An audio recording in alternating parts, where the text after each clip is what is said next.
It's interesting to name a session "How Not to Engage" at a conference which is all about engagement. When I told this topic to my wife, she said, "Does it mean how to disengage?" I'm like, no, that would have been a very different topic. This is how not to engage.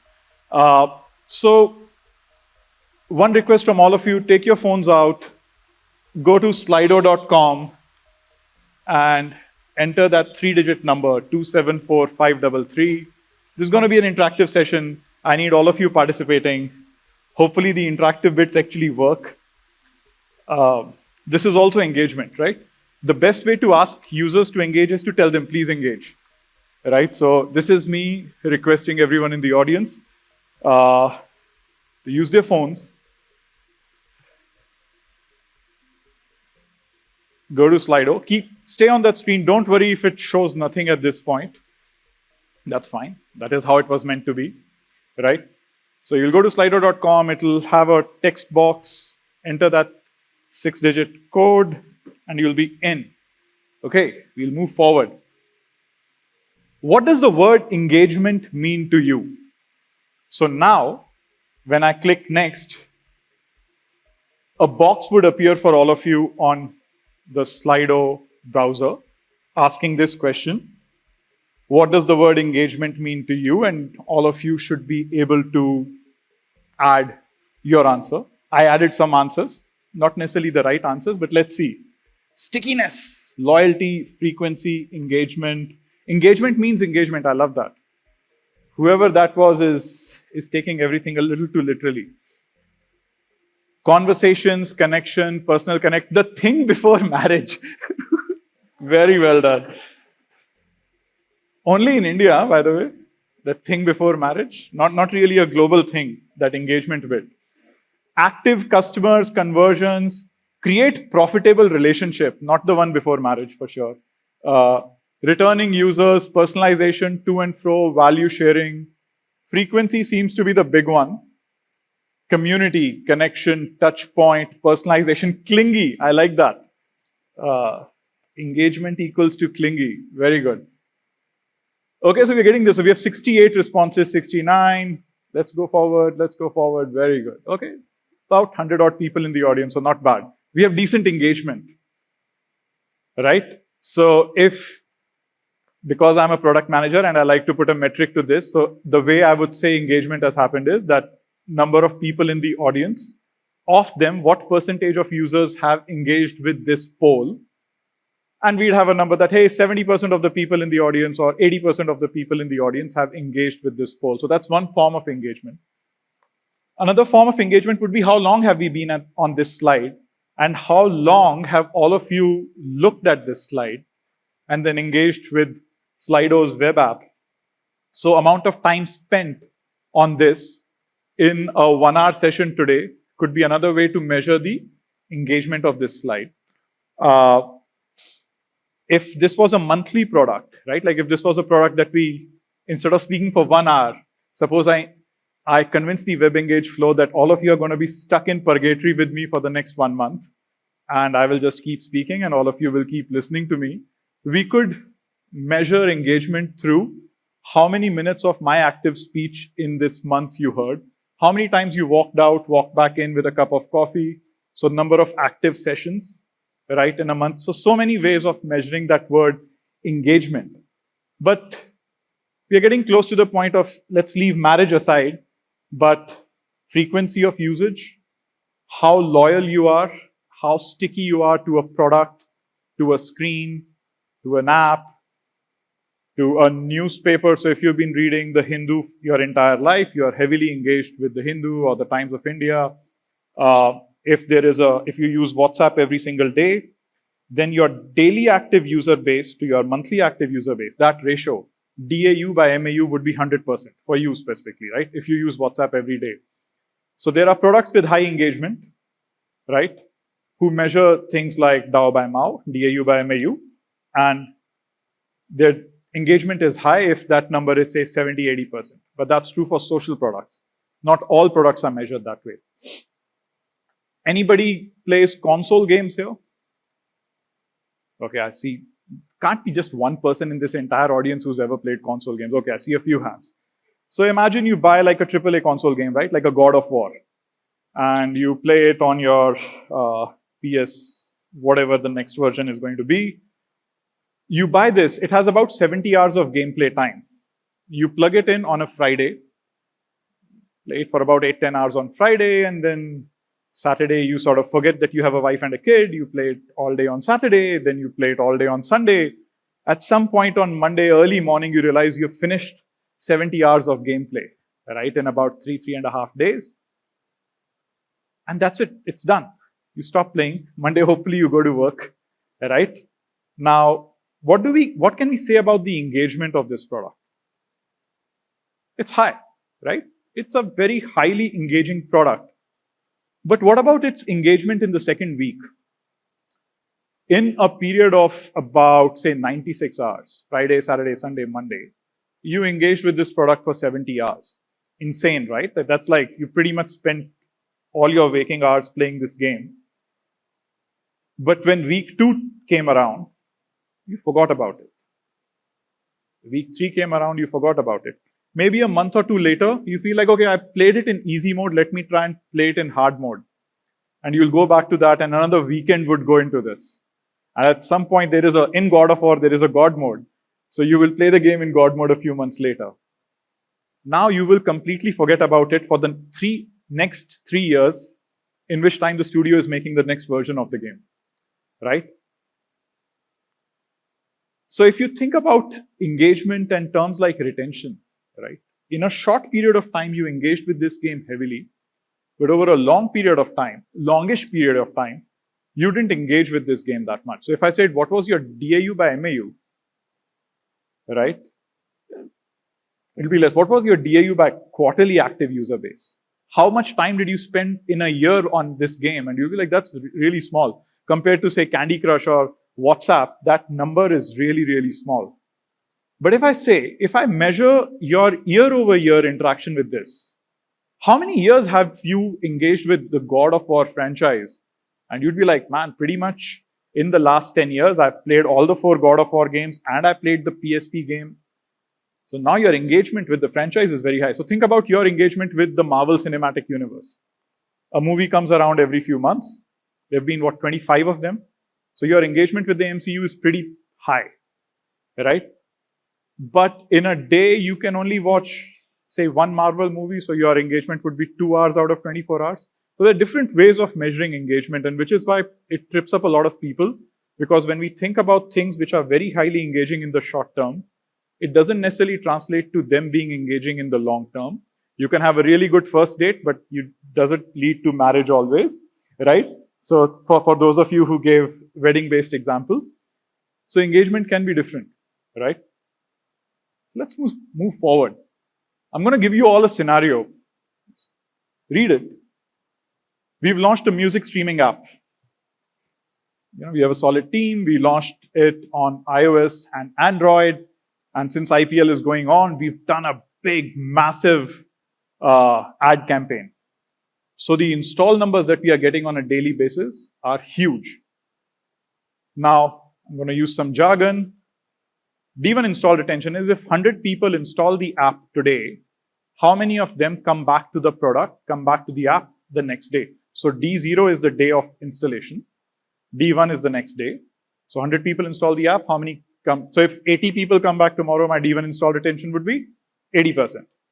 But if 10 people come back the next day, it's 10%, right? So this is the scenario. We are looking at the D1 install retention. Everyone's understood the scenario? Okay. Back to Slido, and you would be seeing an audience poll on your screen. So this is your product. You're spending a lot of money. Obviously, IPL means big dollars spent at my previous company, Hotstar, for advertising the product. You have 4 options, right? You can go to, again, for those of you who missed out the first time, go to slido.com 274533.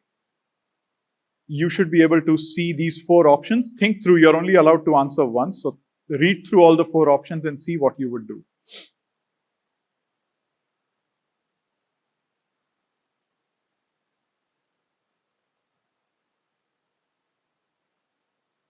You wouldn't increase your marketing budget?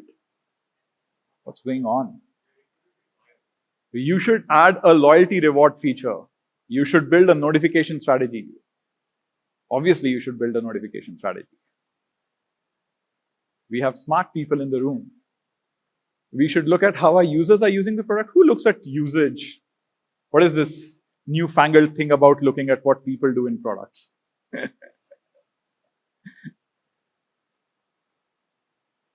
See, I'm slowly influencing all of you to move towards the other numbers. That's good, right? But okay, so it's essentially 91 of you have answered this question. The engagement on this question is pretty high. Your D1 install retention number is 22%. Do you all think 22% D1 install retention is a good number for a music app?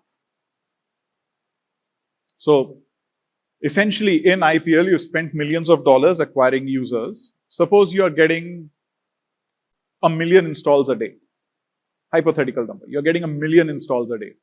Of those million people, so today is Friday. On Thursday, during the IPL games, people saw your ads featured, let's say Ranveer Singh, right? So you've really broken the bank with these ads. And 1 million people installed the app. And of them, only 200K are coming back today. So imagine from 100, it's gone to 22. So 220K people are coming back. What do you imagine happens on day 2 and day 3, right? So by day 7, you'd probably have about 10K, 20K, maybe 50K people coming back. What do you think happens on day 30? And you're spending this money every day, right? So essentially, how are you going to counter that? And the answer, surprisingly, even at a lot of companies, would be the second, third, fourth is what is considered. Let's send more notifications to people and tell them, please come back to the product. Your music is waiting for you, right? And you'd come up with really phenomenal notifications. You'll tell users how much they love music and why listening to music is good for their health, why their morning workout routine requires music, why when they are going out on a date, it requires music, blah, blah, blah, right? So you'll come up with multiple reasons there. So 19% of you think that's a good thing to do. And I'm not saying it's a bad thing to do. It is a very good thing to do. If you're building a product, you should have a good notification strategy.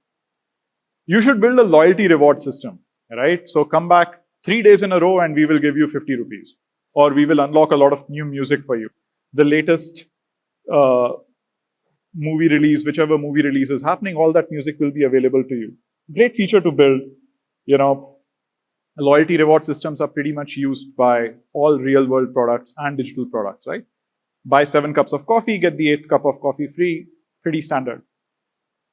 Only 2% of you think you should increase your marketing budget, which is a good thing, because had that number been 60 or 70%, you would have been a market beater at that number, right?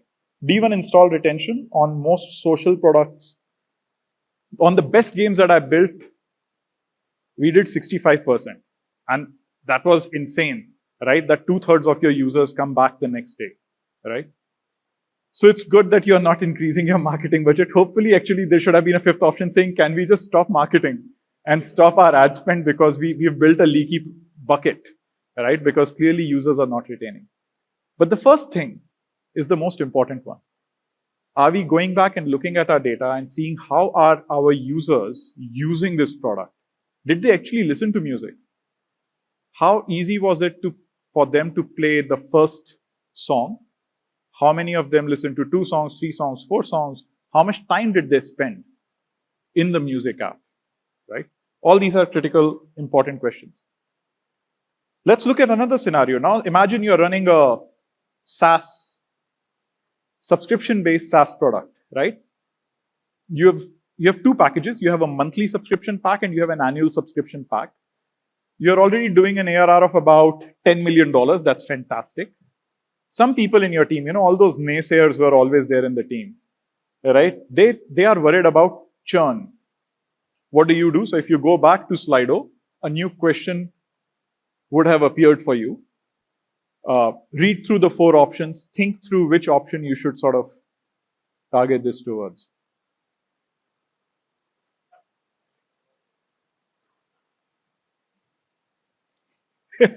We had a grace period. Avlesh is saying he likes the first option. So the 4 options are, we dig into the product usage numbers. We offer discounts. We make sure we send them timely notification. We add a grace period that users get enough time to resubscribe. All good options.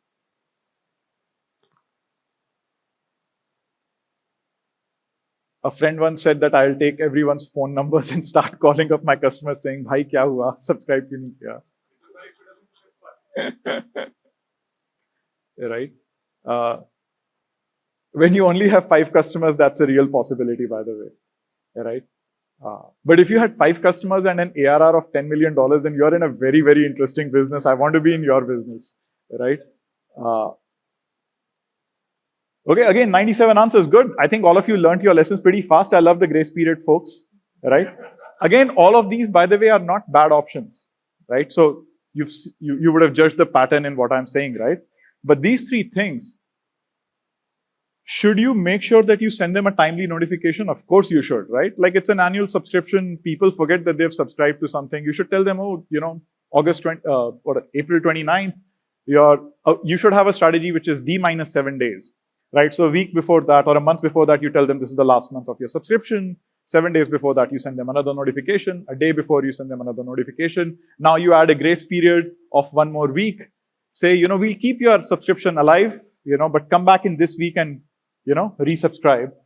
And if you resubscribe for 1 year, we'll give you a 13-month free. Fantastic options. All of these things you should do, right? Give them discounts, give them offers. But have you actually looked at how people within that 1 month or within that 1 year have actually used your product? Do you have a sense of, there are people within your company who feel churn is going to be a problem, right? So have you actually listened to what they're saying and actually seen usage? And this is the thing about asking the right questions. So these 2 questions are not bad questions in themselves. Why is D1 install retention poor? And why do we have high churn? Both of them are phenomenally good questions to ask, but they are not the right questions to ask. They are okay questions to ask. You have to go much deeper and ask the right question. So we're going to spend the rest of this presentation. You can put down your phones. The engaged part of this session is done, right? Now is the me talking and all of you listening and hopefully gathering something from this part of the presentation has begun, right? So these are good questions, but what would be better questions? So today's session is about, okay, we're saying how not to engage, right? And the way you don't engage is, the way you build a better framework of engaging your users is that as product builders, as people who are running companies, as marketeers, you ask the right set of questions. So we're going to look at 3 frameworks after this, which are going to talk about how do you ask the right question. It's easier said than done. You're saying those 2 questions are perfectly good questions as far as you were concerned. I also think they're perfectly good questions, but how can our questions become better? So the first framework is the 5 whys method. How many parents in the audience? Okay, so all the parents in the audience know this really, really well. Your kid asks you the question, why? You answer, then the kid asks the same question again in a different way, but asks the same question, why again? And then a 3rd time and a 4th time. And people at Toyota labeled it the 5 whys method. It's a classic root cause analysis method, which was used on factory floors when something used to go wrong. And the method is very simple. You keep asking the question, why? So you ask the question why once, then you reframe it and ask it again, then you reframe it and ask it again. The thesis is that by the time you ask the 5th question, you would have gone to the crux of the matter. You would have figured out a nugget of insight. So each answer forms the basis of the next question. So now let's ask our question again. Why is D1 install retention poor? Because people don't want to come back to our app. Why do so few people want to come back to our app? Right? Because they didn't like our product or they don't want to use our product again. Why don't they want to use our product again? Because they did not find enough value in our product. Why did they not find enough value in our product? So by the time you have asked this 4th why itself, I think we are at a very deep place of strategic insight. D1 install retention is poor is because people are not finding value in our product. So you didn't even have to go to the fifth question. I think I won't even be able to think about a fifth question because this is like a slap in the face, right? So the fifth insight typically is a very basic human need. And the answers would be meh or FOMO, right? Like, so the classic example of 5 whys method is, suppose we all invented email for the first time.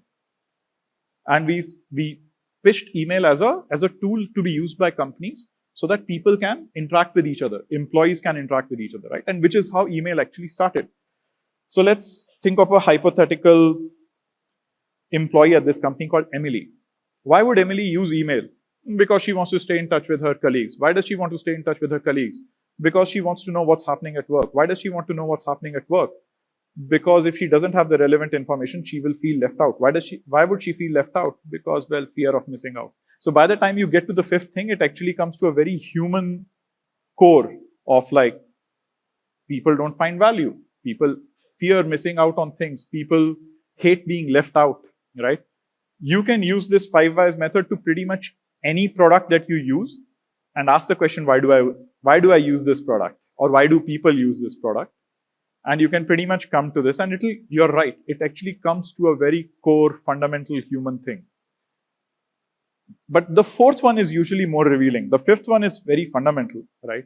Which is like, my product sucks, or, people either love this or people hate this, or, it gives them anxiety. But the fourth one is the one level higher, which is particular to your product. They are not finding value in the product. Now there's a thought that a child is floating in the water and it's drowning. So one of the friends jumps into the water, takes out the kid, and you're like, "Whoa, okay, good, we saved this kid." A few minutes later, they see another kid in the water. The friend again jumps in, finds another, he saves that kid, brings him out. A few minutes later, they see a third kid. And this time this friend is tired, so he asks his friend, "Yeah, why don't you jump and go in?" He's like, "No, I'm going somewhere to check something out." He's like, "Dude, that kid is drowning."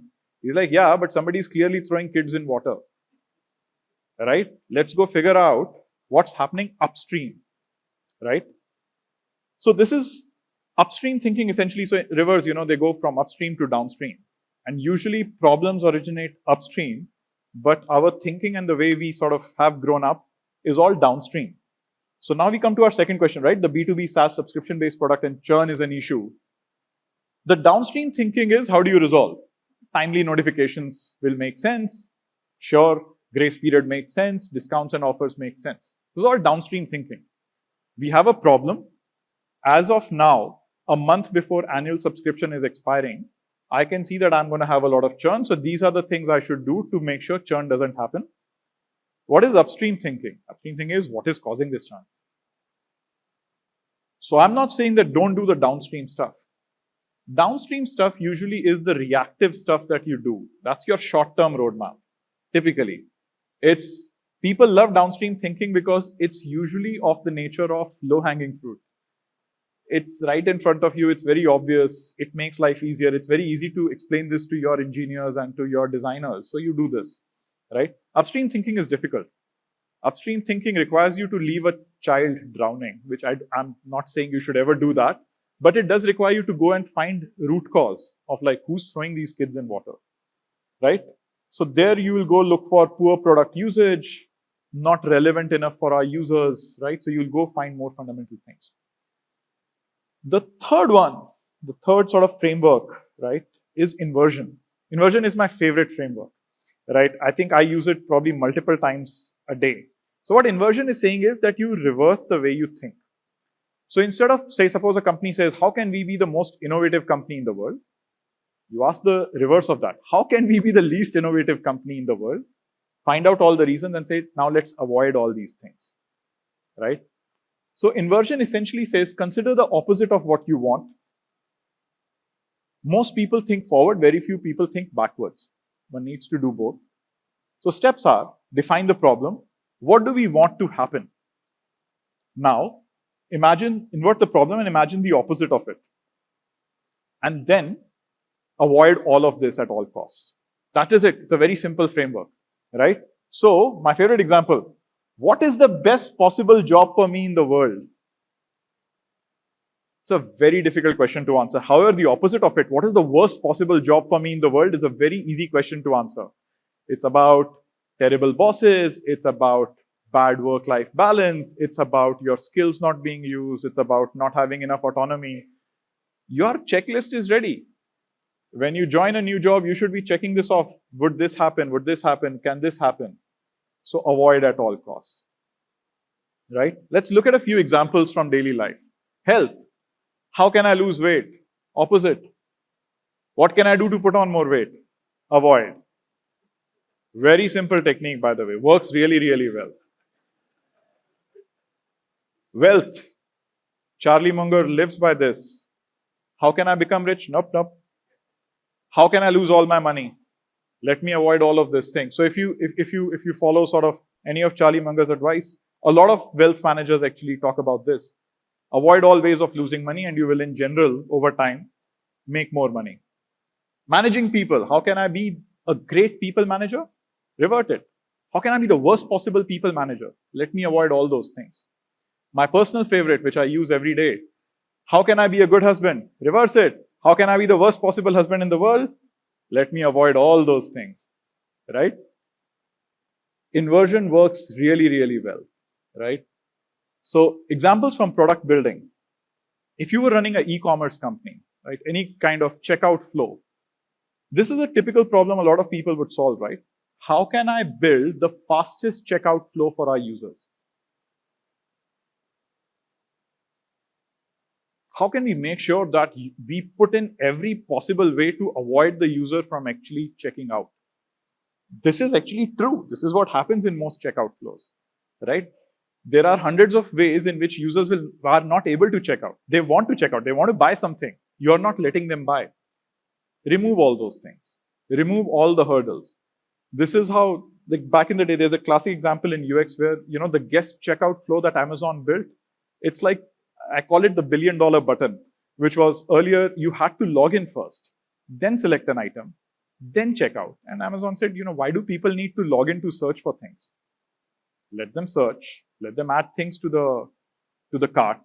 When they are about to check out, I'll say, do you want to do a guest login or do you want to permanently log in, right? In the world of video OTT, how can we make sure that users start playing? So similar to our music streaming example, a video OTT example would be that how can we make sure that users start playing a video every time they come to our app? You reverse it. All those ads that come in between, your masthead has something, everything is getting the user away from the video as opposed to towards the video. Please remove all those things so that the first thing a user should be able to come and do is like, I am watching a show. Every Wednesday, a new episode comes out. When I come back next Wednesday, this is the first thing that should be there, right? In a single click, I should be able to play episode 3 now that I've seen episode 1 and 2. Why are you showing me all these other things? I don't care what's happening anywhere else, right? So the framework is pretty simple, right? Always remember that poor questions lead to poor answers. So our job is to ask better questions. And the way we do that is by digging deeper. We keep peeling the layers. So it's like that onion example always makes sense, right? And we keep reframing the question. The way you ask better questions is by reframing the question, right? There's an apocryphal story, it's not real, about Henry Ford asking, like, if I had asked people what they wanted, they would have said faster horses. This story is not true, by the way. There's no historical record of this story. But one should never let, facts come in the way of a good story, right? This is like, facts are, we live in a post-fact world anyway, right? But what I love about this is that imagine a hypothetical scenario. Henry Ford is going from, person to person, doing his market research as he should have done, right? And asking them, hey, what do you want? And people have said, yeah, horses are very slow. The horseshoes keep breaking. The roads are terrible. The carts are very uncomfortable. Henry Ford could have done multiple things. He could have started a horse breeding farm. He could have started a horseshoe company. He could have built a road building company, which might have been very profitable, right? He could have built better, more comfortable carriages with foam seats. He didn't do all that. He built a car, right? Because what he did was he kept reframing the question and said, the question is, how do people get from point A to point B in a faster, more secure way, right? Without actually involving a real live thing, like an animal, right? So doing this exercise of reframing the question. So for science fiction fans here or fantasy fans here, the answer to life, the universe, and everything is 42. But the answer is irrelevant. The question is more relevant. So what's the question? So, Douglas Adams, when he said this in Hitchhiker's Guide, he wanted us to keep reframing the question, right? This is what we need to do as product builders also. So I think this is the first sort of, these three principles are what I want to leave you with today. Now comes the next part. Most of engagement involves turning your product into a habit, right? It's called the toothbrush test. Toothbrushes are the perfect habit-forming thing, right? You wake up in the morning, you brush your teeth. Is your product like a toothbrush? Is it something that people think of on a day in and day out basis? This is truer for consumer products. It's definitely true for SaaS products also. There is a frequency at which you want people to engage with your product. It could be weekly, it could be monthly, it could be yearly. Car insurance folks want you to buy insurance every year, right? Which is very different from a music streaming app or a social app, which wants you to engage on a daily basis. But you want your product to become a habit, right? So what do? What's sort of the framework to think about that? This is a very classic image from Nereal's classic book, Hooked. A lot of people who think about engagement and retention read this book. But my favorite piece of the book is this particular image that he has put. On the y-axis is frequency of usage of the product. So essentially, we use the word frequency when we spoke about engagement. And then there is perceived utility, not real utility. Perceived utility. How does the user perceive your product? Now, great example of this is, and then he sort of formed that line, which is anything above that line is the habit zone. So essentially what he's saying is if there's a product with high perceived utility and high frequency of usage, it's a habit forming product. You could have very high perceived utility, but very low frequency. So imagine being here and you are not a habit forming product. You could have middleish frequency and no perceived utility and you won't be a habit forming product.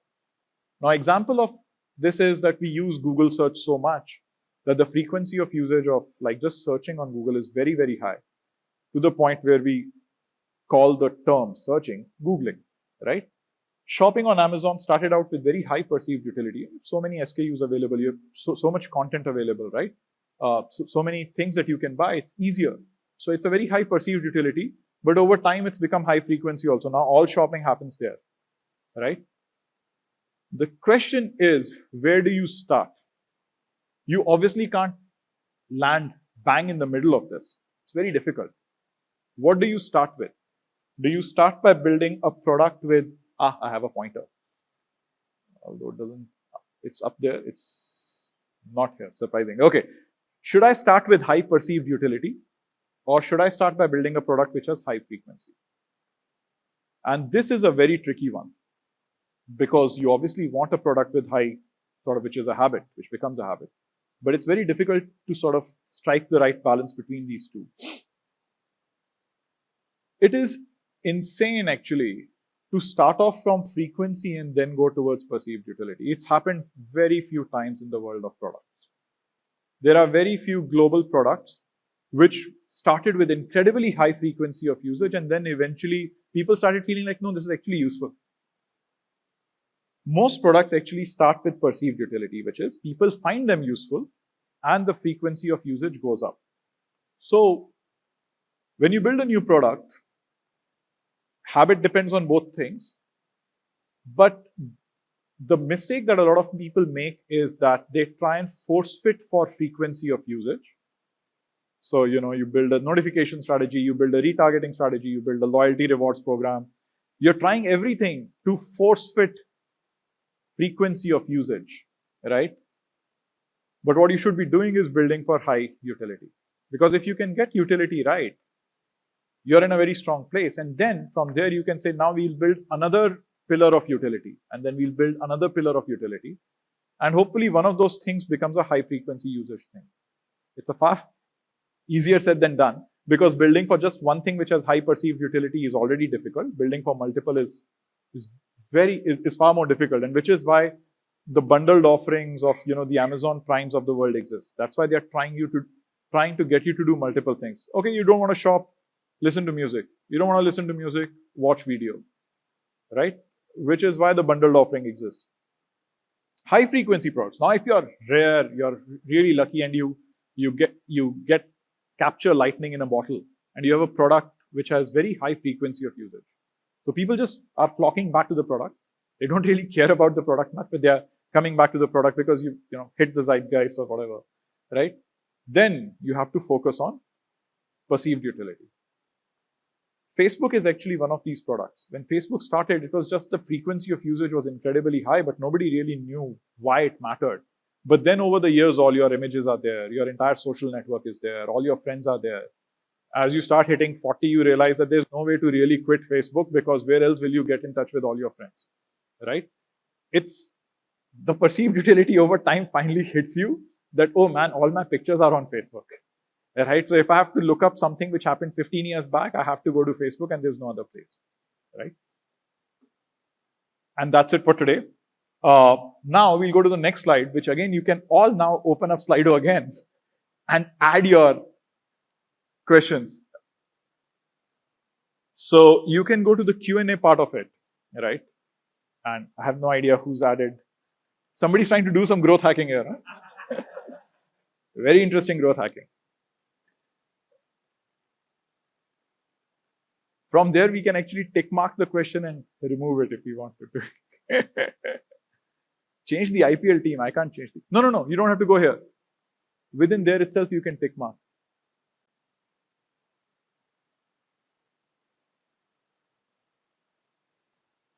So if anyone has any questions, I'm happy to answer. Yeah.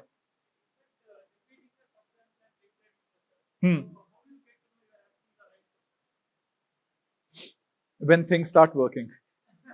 No, but look, if you ask the question again and again, you'll come to a point where the answer becomes very obvious.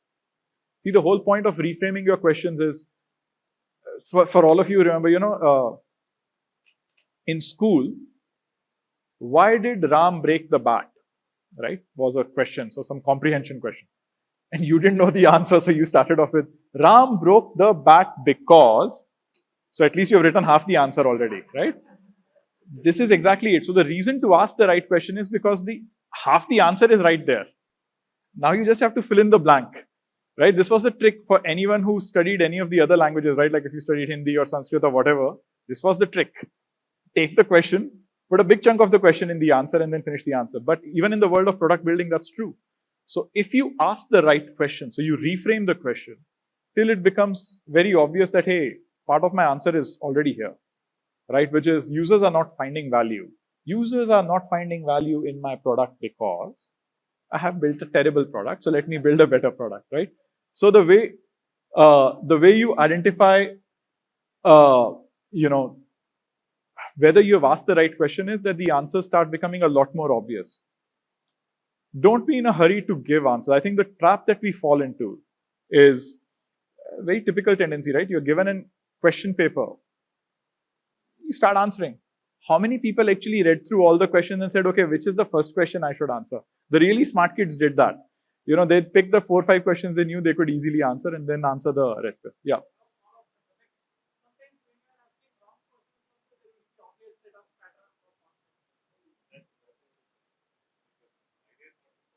The idea is not for the trap of answering the question. I think, bit of a rant, but people, I think, fall for this trap of like saying, hey, I'm the person who comes up with a lot of ideas, so, that makes life easier. Solutioning is not a good thing, right? Don't fall for the trap of solutions. Fall for the fact that you ask the right questions, because answers don't matter that much, right? Asking the right questions matters. Exactly. So in product world, we say spend time in the problem space, not in the solution space. Solution space is easy to spend time in. Problem space is far more difficult to spend time in. Okay, so let's take up a few questions. Ritisha is asking, if an OTT platform depends on ads for revenue, then how do we remove ads? Okay. It's a bit of a tricky one. This depends on the value of your content, right? So I'll give an example from Hotstar, my previous employer, right? Ads-driven revenue used to make great gobbles of money on ads, but the content value is so high. So if you suddenly say that, hey, you need a subscription to watch IPL, maybe not everyone's going to pay for it, but a large chunk of the country is going to pay for it. When you say that, hey, all of Disney's content is behind a paywall, right? All the Marvel movies, Pixar movies, everything is behind a paywall. So if what you're offering is valuable enough, you can easily move from an ads-driven model to a subscription model. It's a very difficult journey to make because especially in a content business, your content then has to be of that high quality, and you have market domination in the sense that, hey, there's no other place to go watch IPL. So what else are you going to do? You're going to stop watching cricket? That's not going to happen, right? So it makes life easier. In India, a large fraction of users don't want to pay. They want everything for free. I actually don't buy that. It's this free lunch argument we've struggled with for many, many years. And earlier, the issue was actually, again, this is about asking the wrong question. Because you've already jumped to the answer saying people don't want to pay. The problem was that the infrastructure did not exist for people to actually pay, right? Google Play Store and App Store only used to accept credit cards till about 4 or 5 years back, right? There are only 37 million people in India who have credit cards. How are you going to get more people to pay using credit cards, right? So there are infrastructural issues, right? People pay for things in India, all over India, right? Like people purchase things, people spend money in shops. So that argument itself, you have already asked the wrong question and inferred the wrong answer that people don't want to pay. You have arrived at that conclusion. That conclusion itself is incorrect, according to me. Asking for login, by the way, your second question, ask for the login right now upfront because in India, logins are based on phone numbers. Phone number OTP based logins have very, very good conversion rates. You can, from your opening screen to your homepage, you can pretty much get a funnel of 90-92%. So why wouldn't you ask your user to log in and verify their phone number? Just do it. It's the easiest flow now. Everyone is used to it. There is no product in which people are not asked for phone number OTP. So there's no reason why your first screen can't be a phone number OTP. Is it possible that the perceived utility disappears in case of churned users? The perceived utility disappears in case of churned users. You stop using a product, there is no perceived utility.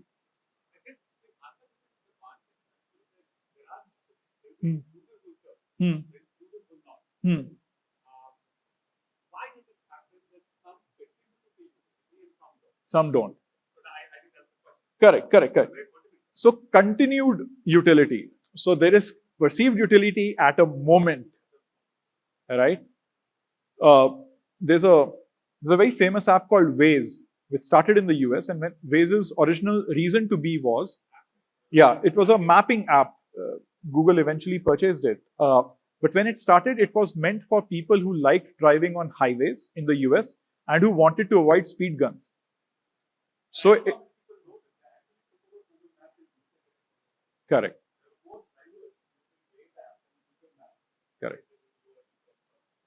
But now your frequency of the perceived utility of this app is, I am going on a long road trip. I want to avoid paying fines. Let me install the Waze app. When I'm driving, other people say there's a sheriff standing there with a speed gun, avoid. So you would start seeing that red area, which by the way, now in Google Maps is, there's traffic, right? So, but you use this app what? If you're not a truck driver or if you're not like a freight driver, you don't use this product every day. You use this whenever you go for a road trip. Now imagine when they brought so perceived utility is only when I'm going on trips. After I'm back in my city, I uninstall the app. Then they introduced the app in cities and built other use cases. So they had one very high perceived utility use case, but the continued utility of that was limited. So they brought it into everyday life. They said, okay, perceived utility every day. We'll show you where the street lights are. We'll show you where traffic density is higher. And then it became higher perceived utility, right? Okay, sorry. How do you ensure audience engagement? Somebody please keep a time check for me if you could. I have 6 minutes. Okay, excellent. How do you ensure audience engagement and retention for a student-centric app? That assumption again is the wrong assumption. For all of you who have kids, you would know that while it's difficult to get their attention, when they are hooked onto things, they are really hooked onto things. If your kids love one TV character, that one animated character, they love it. They will scream for it if they don't get it, right? So kids actually are capable of far higher attention than grown-ups. Most grown-ups don't have that kind of attention. We don't follow the same thing for that long. Kids actually are very, very good at being attentive to things they care about. So the answer there actually again is in asking the right question. How do I build something which can engage kids and keep them hooked on? And then you wouldn't have this problem. Again, I'm not saying it's a trivial answer, by the way. It's a very difficult thing to figure out. But the assumption that kids have low attention spans is actually incorrect. Kids have very, very high attention span. You need better hooks.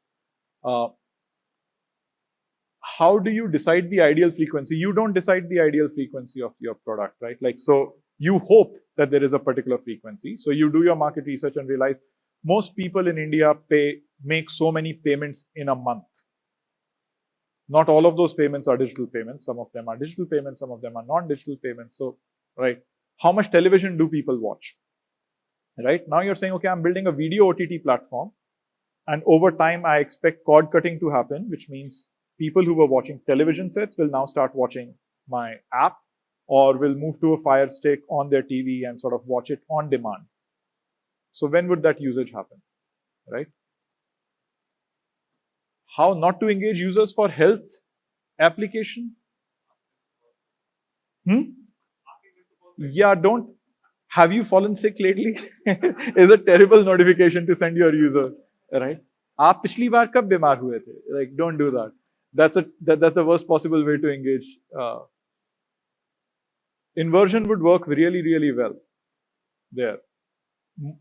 The good way would be, how can we help you stay healthy? And that's the right way to engage a user, because people, young, especially like depending on the wide demographic, right?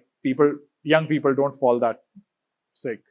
They don't have to take care of older parents. It's middle-aged people who take care of older parents. So you have to figure out which user base you're targeting.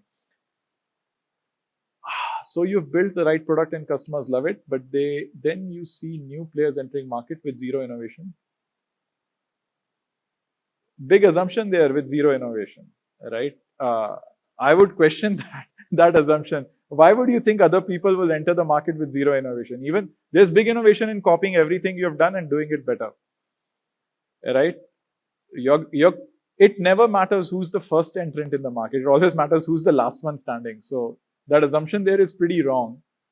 So how can we be the most innovative company? Reverse that. How can we be the least innovative and sort of avoid all those things? But yeah, I mean, look, you have certain advantages clearly because you've built a good product. Users like it. So keep sort of adding value there. What do you focus on? You focus on your users. You focus on sort of building more use cases for them. Why? Man, deep existential question. I'm not answering that big question, man. That's like, I'm on the deathbed, you are sitting and asking me, but why? I don't know.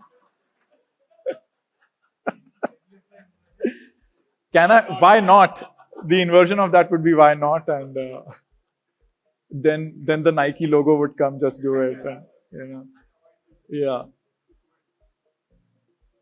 How do you move away from an existing habit that is complementary to what I think you mean, which is opposite to what you want to do, right? Okay. The bad way to do this would be to prove that that existing habit is a bad habit. I think you have to try and prove that the opposite habit is a better habit to have.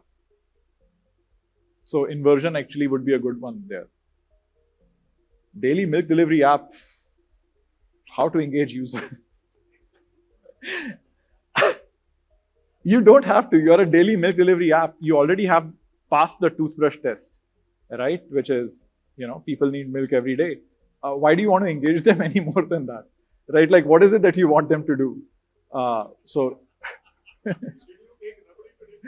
like, आपने गाजर का हलवा बना लिया क्या? Like again, why would you want to engage them, right? So there is no hard and fast rule that every app needs to engage its users. You're already serving a purpose of delivering milk for them every day, and they're buying milk from you. Now you want them to play games? Like, I know there are products which are making people play games, so I'll keep my mouth shut, right? We are at 46 seconds, okay, so I can take one question. While building product from scratch, I don't know what to avoid, then how can I use the reversion? You do know what to build, right? So you will start off with an assumption. So suppose you're starting off, can the person who asked this question give me a sense of what product they would want to build? Because you clearly know what product you want to build. So your starting statement is already there. So inverting that statement is straightforward. So if you're saying I'm building a product from scratch, you still do know what product you're building. So say, how can I build that product in the worst possible way? Now let me avoid all those things. And you have inversion.